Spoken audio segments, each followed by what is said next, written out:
Hey, I'm Jack, and today I'm going to be talking about my experience shooting a wedding with a speed graphic.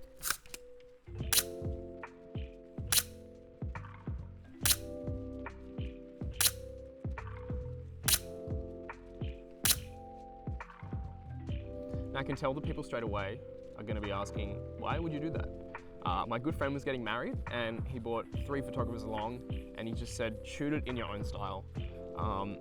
My personal style is more 35mm, black and white, but I thought, okay, this is a great opportunity to give this a go.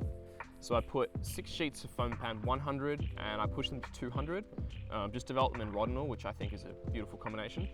Yeah, so I didn't tackle the whole wedding with the speed graphic, but I think six sheets was enough to kind of dip my toe into what that would feel like. So let's have a look at the images. So the first one was the groomsmen. I think one of the difficulties with the speed graphic, being Australian, is that everything is in feet. And so the parallax correction on the top of the viewfinder, which is what I was using all day, you have to set your feet away and then it changes the frame, which is a good system. I just wish it was in meters because I'm much better at judging that. So my frame was off with this, but I still love the picture.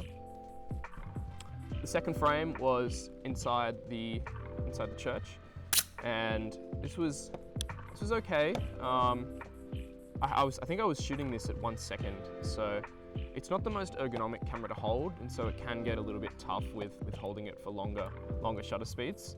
But even though these pictures aren't perfect, I think they do have quite a beautiful quality to them. I love this one. It's out of focus. It's not framed right, but I think that's kind of it kind of fits with the whole COVID wedding. And I think it's, yeah, I love the halation of the lights in the top of the frame. I think that's just beautiful. So this is at Mrs. McCrory's chair, which is in Sydney, the Harbour Bridge and the Opera House in the background. I love how this one turned out. Love it. This lens, which is a 4.7 graphics lens, it has a really interesting way of blending the highlights into the midtones and the shadows. So if you look closely at everyone's heads, they kind of have interesting kind of halo around them, which traditionally, like, I probably wouldn't like that, but I think with the speed graphic it kind of works with the whole thing. This was an extremely overcast day and it was raining, and I think the subject separation between the background and the foreground is just awesome with that just one highlight. Like, that would never have happened if it was sunny in Sydney, but Sydney has beautiful weather like that. This is shot number 5. You can tell because it's got a little 5 down the bottom. When you cycle through a graphics back, it actually puts numbers on the images according to what slide you're up to, which I think is really cool when you're viewing these images as a narrative, because you can really place what's what. I love the background and foreground separation, and the black and white is just absolutely classic, so I'm really happy with this one. And finally, number 6. I love this image. Sydney's fig trees are just beautiful. The light coming in from both sides as well as light from behind me. And when it's raining like that, it's just one big softbox, so you can just tell how delicate that light is. Yeah, extremely happy with that. So what did I learn? I don't think that I fully respected this camera until I used it in the scenario that it would have been used in a press situation, quite run and gun.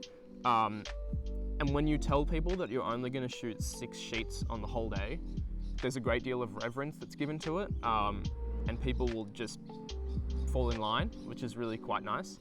Not that anyone in this shoot had to fall in line, they were all gorgeous, side note. I need to learn more about the viewfinder and parallax correction because that's something that I'm not used to. Very much used to framing images with ground glass, and I'm not really a rangefinder guy, so that'll be interesting. I'm keen to try a bit more of that. Yeah, but all in all, a really cool experience, and images that I think I'll flash some 35mm images that I shot too, but I think that the quality of this, not necessarily the quality, but just the the feel of it, the vibe. It's very, very cool. So yeah, that's all I got today.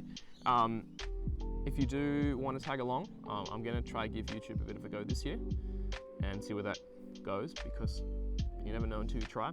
So let me know if you liked it, if you want to see more like this, and see you in the next video.